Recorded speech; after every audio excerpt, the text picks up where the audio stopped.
Hey guys, what's going on? Inception here, and welcome to another video. Today we're going to be taking a look at Real Madrid next year, right? Because this year was definitely a year to forget. I think they're out of all the competitions right now. I don't think that there is any competition for them to win at this point. So they're just kind of playing for the sake of playing. Zidane being brought back into the team is definitely a good sign at first, although in the league, he hasn't done too crazy in the league recently. It was more like those Champions League, which obviously carries a lot of weight in club football. So, three Champions Leagues in a row can't go too wrong. I think 4 in 5 years, if I'm not mistaken. If Zidane was a coach then as well. Pretty sure he was. So Real Madrid's team recently tied 0-0 against Getafe. Getafe's had a very fantastic year, or they've had a fantastic year so far. They're so far in fourth place with 55 points, tied with Sevilla. Valencia at 52 points, Athletic Bilbao at 49 points. So I think for me personally, with the amount of games left during the season, I think that it's definitely going to be a three-way tie between Getafe, Sevilla, and Valencia for fourth place. But a tie for Real Madrid is whatever. At this point, they just got to qualify for the Champions League. They need to finish in third place so that they can get the auto qualifications, so they don't have to go through the rounds. So what's going to happen with Real Madrid next year? So the way that they've lined up recently, and with Zidane as the manager, they usually line up with the 4-3-3 and try out the team in that regard, right? He's definitely been experimenting with a few different things. Recently, in the starting 11 against Getafe, they were using Gareth Bale, Benzema, Brahim Diaz, who had a fantastic game, by the way, Isco, Casemiro, Valverde, Regulon, Nacho, Varane, Carvajal, and Navas. So when you look at this starting 11, I can see Benzema staying, right? Because Benzema is actually a very, very solid striker. Even during his time with Ronaldo at the club, the thing that people, I feel like, didn't really get too much with Benzema and Real Madrid when Ronaldo was in the club was that he really opened up the pitch a lot for Ronaldo to have more space on the pitch, for him to do what he had to do. Every role of a player is to make your team win. So even if you're not scoring goals, as long as you are offering what you offer to the team, to the best of your ability, it's fine. Perfect example of that is Olivier Giroud, who in France, he's a starting 11 striker, and he's been scoring goals recently in their qualification games and their friendly games, which is great. But in the World Cup, I don't even think he had a shot registered on target. But if you watched France play, even Didier Deschamps said so himself, that Giroud is very vital to his system. And football is a very specific type of sport where it's not all about stat padding. It's all about what you offer to the team, even if you're not giving the assists, not giving the goals. Because even recently, people were looking at Naby Keita from Liverpool and being like, oh, he has so-and-so goals, so-and-so assists. But there's more to the game than just the goals and assists. So again, this video is for Real Madrid. We're going to be looking at a bunch of different things. First of all, I think Gareth Bale should leave Real Madrid. Will he leave Real Madrid? I don't know. Reason being is because Gareth Bale is one of the most paid players, one of the highest paid players in the world, right? So I think most teams in the world would be happy to take Gareth Bale. Whether they'd be willing to pay his wage is another question, right? I know that at some point he was going to go to Manchester United when Jose Mourinho was the manager, and they've been speculating with Bayern Munich as well. I think Bale is still a fantastic player, but I thought, honestly, like a year ago that he should have left Real Madrid. I don't think he plays to his full potential at Real Madrid, and I feel like the best representation of that was when he plays for Wales, right? So I know that's not necessarily an idea people want to use, but when Bale plays for Wales, he's significantly better. And even against the top countries, right, against very, very good defenders, he does really well. Perfect example is him in the Euros. Him and Ramsey literally carried Wales so much. And that's why people don't really talk about Ramsey so much. But Ramsey's also a very good player. Is he getting overpaid at Juve? Probably, yeah. But he does his job really well. Gareth Bale in Wales in the Euros for 2016, he was an absolute monster. Now, again, that was 3 years ago, so whether or not he can recreate that same form that he had in the Euros in club football is another situation, right? So, in my opinion, I think Gareth Bale should leave. Which team would he go to? I don't really know. Hopefully a Premier League team, because I feel like his play style would be suited more for the Premier League than anything, especially because of his physical presence and pace, right? I think he would be really, really good in the Premier League, but he might have to take a wage cut, because I'm not sure if Manchester United would even buy him nowadays, right? So, but with Karim Benzema, I could see Karim Benzema staying. Mariano Diaz is the substitute striker for Karim Benzema. You can argue whether or not that's a viable option, right? Because Real Madrid back in the day, if they had Benzema, they used to have Higuain on the bench. They used to have Morata on the bench in those past years, and you know it's a pretty decent replacement. Whether or not Mariano Diaz is a decent replacement is still yet to we've still yet to see, because he hasn't played that much, right? He's gone on sometimes as a substitute, and he's scored some very nice goals in a few games, but we don't really know what's up with him. Brahim Diaz, who was bought from Manchester City, is actually a very, very solid player. Against Getafe, he was one of the better players on the pitch. He was performing very, very well, opening the field for a lot of people. But will he necessarily start consistently next year for Real Madrid? I don't think so, right? Because right now, Vinicius Jr. is a fantastic footballer, and he's been playing left wing this entire year at Real Madrid. And I feel like even under Zidane, he's probably gonna prefer Vinicius Jr. on the left side than Gareth Bale, right? On the right side, I actually feel like Real Madrid is going to buy Eden Hazard, because Eden Hazard is in Chelsea right now, right? Obviously, and you know, Chelsea's not doing too hot right now. I really, really don't see him staying at Chelsea another year, especially if they don't get Champions League football. So I can see Eden Hazard transferring to Real Madrid. If that does end up happening, that would be really, really cool, playing him on one of the wing positions. People need to remember that Real Madrid also still has Marco Asensio. So if Marco Asensio then starts playing more games as well, I feel like that would be the three winger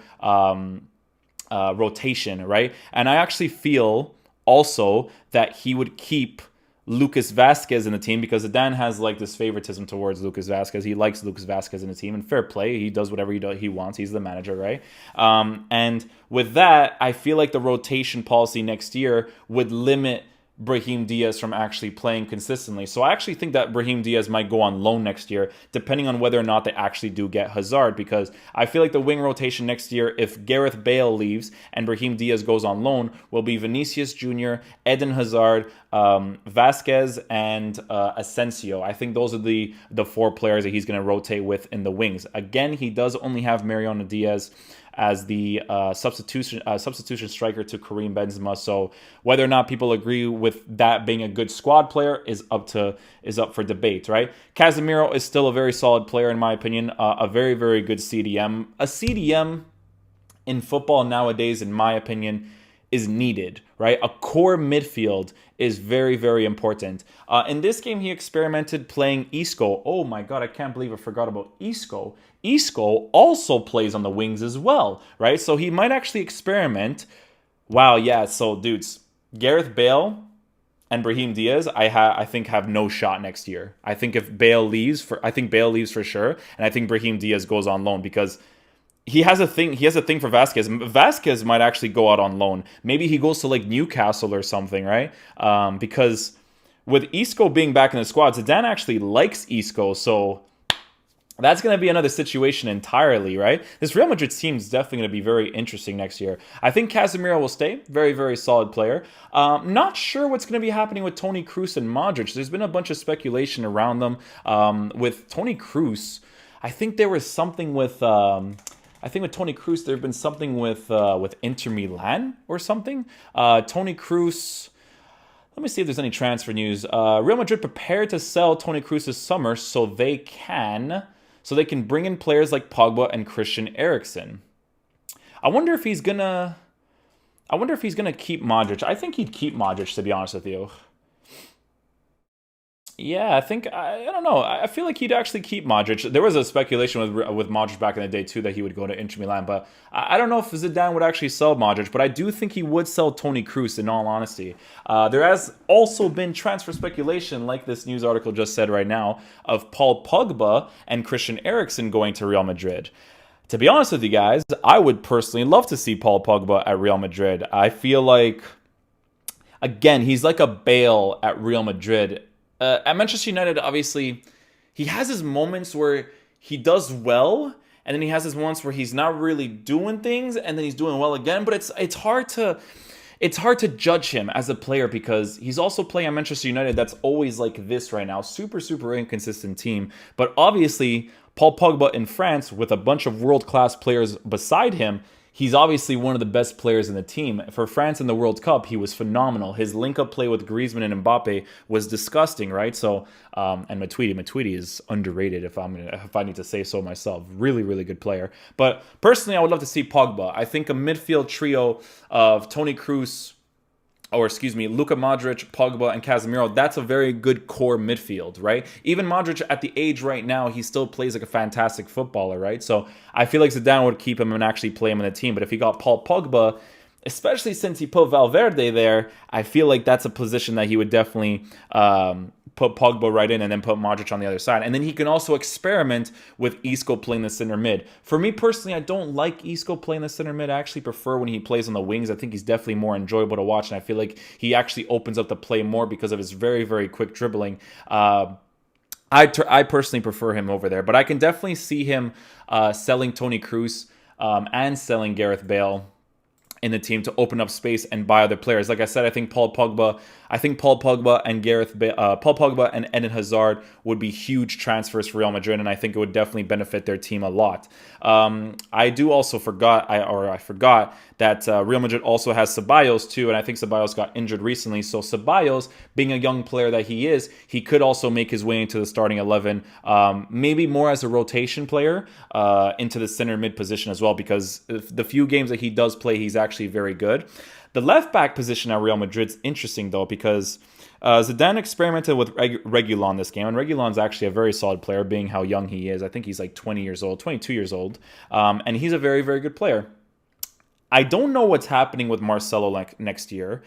It's an odd situation because I think that Zidane likes Marcelo, right? And I think Marcelo obviously has this very good attacking presence for Zidane. And Zidane, if you guys have ever watched that video where he's in the dressing room, he's talking about how he wants Marcelo to exploit the wings more against Juventus and stuff. I think he would actually like to keep Marcelo, but then Reguilon would probably be the rotation player. Will Juve buy Marcelo? I don't know, because they have Alexandro, and Marcelo is like 33 now. He's 30. Marcelo's actually still 30 years old, so that's actually not too bad. But it would be weird if Juventus actually sold Alexandro, because Alexandro is a very solid player. So people always talk about that Marcelo Cristiano Ronaldo link, and would they be willing to do it to potentially win the Champions League because of that sick duo combo that Marcelo and Ronaldo used to pose back in the day? Sure, but I think that Marcelo is probably going to stay at Real Madrid. He loves Real Madrid too, so don't see anything changing there. The center back situation is interesting because they have Nacho. Nacho is a rotation player, I would say. You know, he plays center back and he can play right back. He can play left back. Doesn't do a great job at left back, but at right back and center back, he's pretty solid. They also recently bought Eder Militão, and me being an FC Porto fan myself, I can tell you guys that guy's a very good player. At FC Porto. We'll see how he plays for Real Madrid. I personally think he's going to be very good for them because if you guys have seen his Champions League performance against Liverpool, he was absolutely phenomenal, right? So we'll see what the situation's like there. Varane, there's been speculation with him in regards to the contract. I personally think that he's using Manchester United as a means to getting a better contract. Sergio Ramos 2.0, basically. So that's just my opinion in regards to that. Carvajal, he'll probably keep Carvajal on the team. With the purchase of Eder Militão, Eder Militão will be a player that will either start for Real Madrid as a center back. I don't think he's going to start him as a right back. He will either start him as a center back, or he'll do a rotation between Varane, Sergio Ramos, Eder Militão, and Nacho. Nacho is going to be the squad player, I think. I don't think he's already a squad player. I think he'll be even more of a squad player when Eder Militão comes in, because Nacho used to replace Carvajal when Carvajal got injured, but I think Eder Militão will go and occupy that spot. Or they use Odriozola, because Odriozola is also a very solid player. So I think with the purchase of Eder Militão, they just have more things to work with, right? So honestly, I think the biggest purchases that they need to do is Paul Pogba and Eden Hazard. I think that would drastically change their team for the better again. I think they'd be one of the top class sides again. And with Zidane being the manager again, we'll see how they play consistently for the full year, because they're buying extra players to make sure that they challenge for the league because of fitness and whatever it is, right? If someone gets injured, he doesn't want to have to put Nacho as a right back. He could put Eder Militao as a right back to go and occupy that spot. So it's definitely interesting. The situation with Keylor Navas and Thibaut Courtois, I don't know what the situation's like there. It wouldn't surprise me if Zidane were to get rid of Thibaut Courtois, because he's not the one that got him. I think Real Madrid as a club in general even bought him. I'm not even sure if the managers asked for it. Or I think the situation with Thibaut Courtois was, I feel like the Real Madrid fans just wanted a new goalie that wasn't Navas. Because, it was always the David De Gea speculation, right? So they're like, oh, let's just get one of the other world-class goalkeepers in Courtois. Courtois obviously had a very poor year at Real Madrid, but he's also a very good goalkeeper. So next year, I can see Zidane potentially keeping him, right? Just because he is a very good goalkeeper and because he might have a better year next year, right? So people need to remember, David De Gea, when he first went to Manchester United when he was younger, not great. But at the same time, the comparison can't really be made because Thibaut Courtois is a little bit older. But he did go to a new team. So a lot of mental battles going on, right? But I can see him keeping Thibaut Courtois. I think Thibaut Courtois is a better goalkeeper than Navas, personally. I don't think so necessarily for this year. I think Navas has been doing really well as a replacement to Thibaut Courtois because of Courtois' really poor form. So I don't see anything happening in the goalkeeper market for Real Madrid. I see them keeping both of those guys. And then it's going to be kind of like a battle between the two in regards to who's going to be in the starting 11, right? So, but they have a solid team, right? I think Pogba and Eden Hazard are the big purchases they need to make, right? And then once that is done, they basically have a player that they can put on and replace with equal quality or almost equal quality for each player on the pitch, if Bale is sold and if Brahim Diaz is loaned out. So for me personally, the starting 11 for me would be Carvajal, Sergio Ramos, Varane. But we'll see how that works, because they bought Eder Militao to see if, because the defenders this year have been really, really poor for Real Madrid. So we'll see what works best, if it's Eder Militao or anybody else. Eder Militao is also a very good purchase, because if Sergio Ramos gets older and older, he might not be as great. So putting Eder Militao as a replacement is a pretty good call as well. Reguilon and Marcelo, I see him playing Marcelo instead. Casemiro with Paul Pogba as one of the center mids, with potentially Isco, Ceballos, or maybe if they buy another center mid, maybe if they buy Pogba and Christian Eriksen, God knows if that's going to happen, right? Wingers, they're going to have a combination of Eden Hazard if he goes there, Asensio, Vinicius Jr., and Isco, because Isco can play center mid and he can play the wings. And then the striker combo, which is probably the only a little bit of a doubt, with Mariano Diaz, but he's not that bad. And Benzema at striker is probably the only thing that people would really, really talk about. But other than that, I think if they make those 2 or 3 purchases, they'll have a very, very solid team next year that can challenge for the league, because I feel like the fans probably want to win the league as well as win the Champions League. So we'll see how that works out. Their team this year was very, very poor under different managers. They had 2 different managers in Julian Lopetegui. I already knew Julian Lopetegui wasn't going to do well because of, not necessarily because of his time at FC Porto, but I just don't like him as a manager. I even as FC Porto, I just didn't like him. And then Salgado, the coach that they got from the B team, it just didn't work out for him, right? I don't necessarily blame him too much. I think Salgado, being from the B team, if he trains a first team from a different club first and then worked his way up to coach Real Madrid, that would work out. But at the same time, Real Madrid did do that with Zinedine Zidane. Zinedine Zidane was one of the coaches for the lesser teams, or for Real Madrid, or it was one of their youth teams. I think it was U19, U21, or maybe the B team. I can't remember exactly. And that worked out really, really well for them, right? So we just got to see how that works out, man. I think Zidane as a new manager is definitely a good step in the right direction, but they definitely need to make new purchases to be able to compete in the league and for the Champions League again. So that's pretty much going to conclude the video for today, guys. I hope you guys did enjoy the general discussion. Let me know what you guys think about these videos, and I'll see you guys for the next video. Peace out, my dudes. Love you guys.